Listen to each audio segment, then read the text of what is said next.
Welcome to एग्जामपीडिया। आज है 1 जून 2020 और 1 जून 2020 से करंट अफेयर्स के जितने भी इम्पोर्टेंट क्वेश्चन हैं उन्हें हम इस वीडियो में डिस्कस करेंगे। तो चलिए शुरू करते हैं। पहला क्वेश्चन, निम्नलिखित में से किस एनजीओ को डब्ल्यूएचओ के विश्व नो टोबैको डे अवार्ड 2020 से सम्मानित किया गया है? तो इसका सही आंसर है सी, सीड्स को। तो अभी डब्ल्यूएचओ ने बिहार और झारखंड में पान मसाला, गुटखा, ई सिगरेट और हुक्का पर प्रतिबंध लगाने के प्रयासों के लिए एक गैर सरकारी एनजीओ सीड्स को 2020 के world no tobacco day award से सम्मानित किया है। यहाँ पर सीड्स का फुल फॉर्म भी है जो कि है socio economic and educational development society seeds, जो कि एक दिल्ली स्थित एनजीओ है। इसके साथ ही दो और एनजीओ को साउथ ईस्ट एशिया रीजन में ये सम्मान दिया गया है। अब यहाँ डब्ल्यूएचओ की बात हुई है तो इसकी स्थापना 7 अप्रैल 1948 में हुई थी, इसीलिए हम 7 अप्रैल को वर्ल्ड हेल्थ डे भी मनाते हैं। इसका हेडक्वार्टर जिनेवा स्विट्जरलैंड में है। इसके प्रेसिडेंट हैं टेड्रोस एडहनॉम। इसके अलावा अभी भारत को 3 साल के लिए डब्ल्यूएचओ कार्यकारी बोर्ड का सदस्य बनाया गया है और इसके अध्यक्ष हैं हमारे केंद्रीय स्वास्थ्य मंत्री डॉक्टर हर्षवर्धन जी। और अभी अमेरिका ने डब्ल्यूएचओ के साथ अपने संबंधों को समाप्त करने की घोषणा भी कर दी है। तो इसे भी आप जरूर याद रखिएगा क्योंकि अपने आप में ही बहुत इंपॉर्टेंट क्वेश्चन है। अब आगे बढ़ते हैं। हाल ही में किस राज्य सरकार ने कुशल श्रमिकों के लिए रोजगार सेतु योजना शुरू की है? तो इसका सही आंसर है बी, मध्य प्रदेश ने। तो अभी मध्य प्रदेश सरकार ने कोविड-19 महामारी के कारण राज्य में वापस लौटने वाले कुशल श्रमिकों यानी स्किल्ड लेबर्स को रोजगार देने के लिए रोजगार सेतु योजना शुरू की है। इसके अलावा भी भारत सरकार ने आरोग्य सेतु एप्लीकेशन को लॉन्च किया था, तो इसमें आप कंफ्यूज मत होइएगा। अब यहाँ मध्य प्रदेश की बात हुई है तो ये रहा मध्य प्रदेश का मैप। इसकी कैपिटल है भोपाल, जहां पर भारत का पहला ई वेस्ट क्लिनिक भी खोला गया है। मुख्यमंत्री हैं शिवराज सिंह चौहान, गवर्नर हैं लालजी दास टंडन। यहाँ पर कई नेशनल पार्क्स भी हैं जो कि बहुत इंपॉर्टेंट हैं, जिनके नाम है Bandhavgarh national park, Kanha national park, Panna national park, Satpura national park, Madhav national park, Pench national park, Van Vihar national park और संजय नेशनल पार्क। इसके अलावा भी भारत में पहली बार एफआईआर आपके द्वार योजना को भी मध्य प्रदेश में ही शुरू किया गया था। और श्रम सिद्धि योजना, बुखार क्लिनिक, दीदी वाहन सेवा को भी मध्य प्रदेश में ही शुरू किया गया था। और जीवन शक्ति योजना, जीवन अमृत योजना, चरण पादुका पहल, संबल योजना को भी मध्य प्रदेश में ही शुरू किया गया था।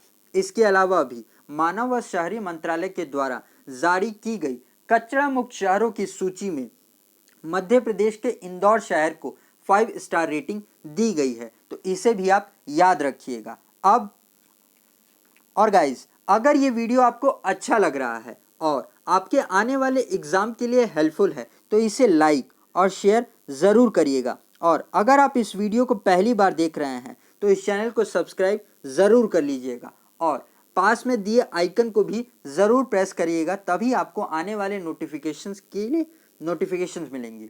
अब आगे बढ़ते हैं। किस राज्य ने लॉकडाउन के दौरान राज्य में वापस आए प्रवासियों को बनाए रखने के लिए मुख्यमंत्री स्वरोजगार योजना शुरू की है? तो इसका सही आंसर है सी, ए, उत्तराखंड ने। तो अभी उत्तराखंड सरकार ने लॉकडाउन के दौरान लौटे प्रवासियों को बनाए रखने के लिए मुख्यमंत्री स्वरोजगार योजना शुरू की है। इस परियोजना के तहत राज्य के युवाओं को स्वरोजगार के अवसर पैदा करने के में उन्हें सब्सिडी प्रदान करना है, जिसमें पहाड़ी जिले में 25% और मैदानी जिले में 15% प्रदान की जाएगी। और रिवर्स माइग्रेशन को भी जरूरी रूप से बढ़ावा देना है। अब यहाँ उत्तराखंड की बात हुई है तो ये रहा उत्तराखंड का मैप। इसकी कैपिटल है देहरादून। इसकी गर्मियों की कैपिटल है गायसेन। मुख्यमंत्री हैं त्रिवेंद्र सिंह रावत, गवर्नर हैं बेबी रानी मौर्य। और उत्तराखंड हाईकोर्ट के चीफ जस्टिस हैं रमेश रंगनाथन।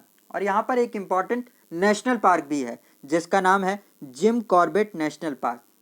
ये भारत का सबसे पुराना नेशनल पार्क है और अभी यहीं पर कोविड-19 के लक्षणों वाले जानवरों के लिए क्वारंटीन सेंटर भी बनाया गया था। और यहाँ पर एक इम्पॉर्टेंट डैम भी है जिसका नाम है तेहरी डैम, जो कि भागीरथी नदी पर स्थित है। ये भारत का सबसे ऊंचा डैम है।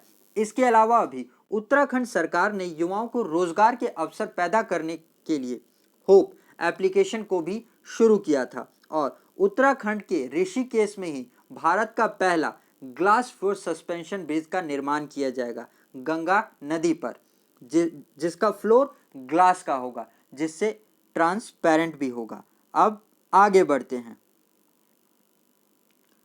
निम्नलिखित में से किस निजी क्षेत्र की अंतरिक्ष कंपनी ने अंतरिक्ष यात्रियों को ले जाने वाला अपना पहला रॉकेट लॉन्च किया है? तो इसका सही आंसर है सी, स्पेस एक्स ने। तो अभी 30 मई को स्पेस एक्स प्राइवेट लिमिटेड द्वारा 2 अंतरिक्ष यात्रियों को इंटरनेशनल स्पेस स्टेशन पे भेजा गया है, जो कि अंतरिक्ष में है।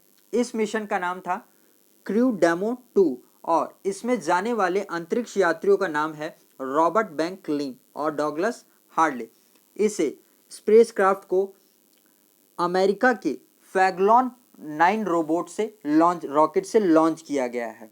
अब स्पेसएक्स के बारे में जान लेते हैं। तो इसकी स्थापना 2002 में हुई थी। इसका हेडक्वार्टर कैलिफोर्निया यूनाइटेड स्टेट्स में है।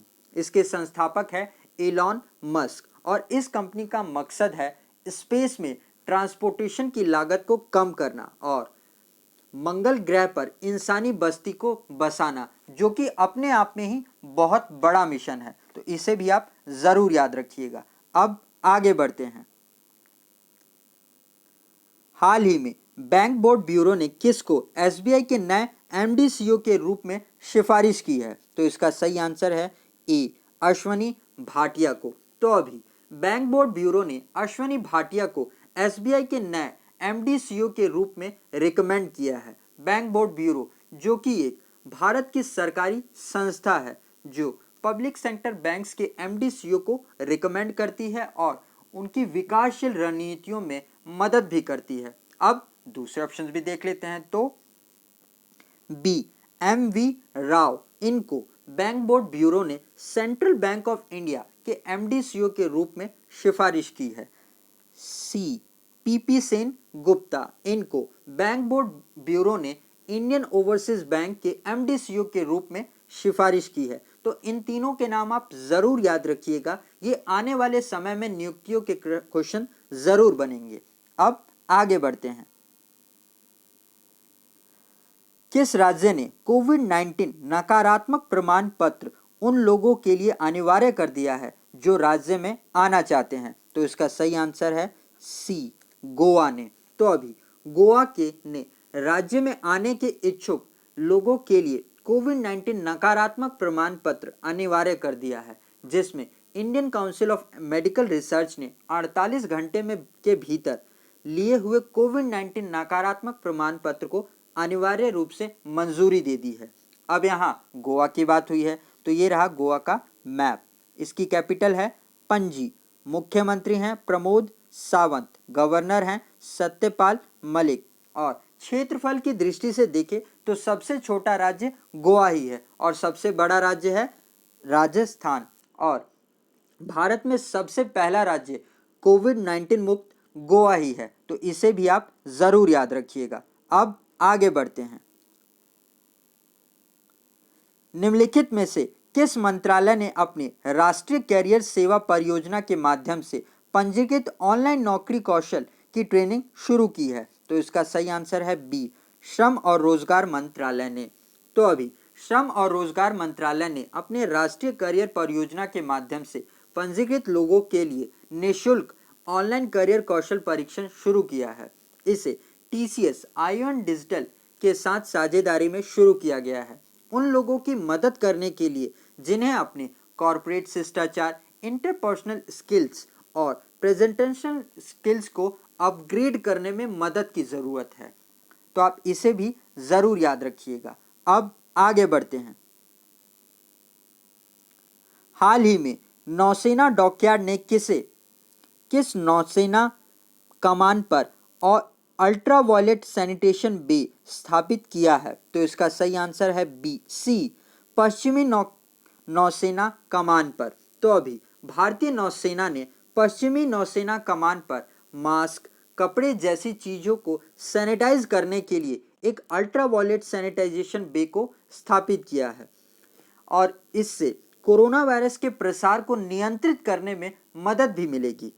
अब यहाँ नौसेना की बात हुई है तो हमारे नेवल चीफ हैं एडमिरल करमबीर सिंह। इसके अलावा अभी भारतीय नौसेना ने भारतीय मूल के लोगों को दूसरे देश से लाने के लिए समुद्र सेतु अभियान को शुरू किया था और हिंद महासागर द्वीप देशों की मदद के लिए मिशन सागर को भी इसी ने चलाया था। तो इसे भी आप जरूर याद रखिएगा। अब आगे बढ़ते हैं। हाल ही में यूनाइटेड किंगडम ने 5G तकनीक के लिए भारत सहित डेमोक्रेटिक देशों का कौन सा नया क्लब बनाने का प्रस्ताव दिया है? तो इसका सही आंसर है बी D10 बनाने का। तो अभी यूनाइटेड किंगडम या ब्रिटेन ने 5G टेक्नोलॉजी के लिए D10 नाम से एक नया क्लब का प्रस्ताव अमेरिका को भेजा है, जिसमें भारत भी शामिल है, जिसमें सारे G7 देश हैं जैसे कि UK, US, Italy, Germany, France, Japan और कनाडा। इसके अलावा भी 3 डेमोक्रेटिक यानी लोकतांत्रिक देश हैं जिनके नाम हैं इंडिया, ऑस्ट्रेलिया और साउथ कोरिया। इस नए क्लब का उद्देश्य चाइना के ह्यूआई कंपनी, जिसने 5G टेक्नोलॉजी के लिए पहले ही कई इक्विपमेंट्स बना लिए हैं, उससे आगे बढ़ना है। सीधे तौर पे इसका मतलब है कि चाइना के प्रोडक्ट्स का असर कम करना है अपने देशों में। तो इसे भी आप जरूर याद रखिएगा। अब आगे बढ़ते हैं।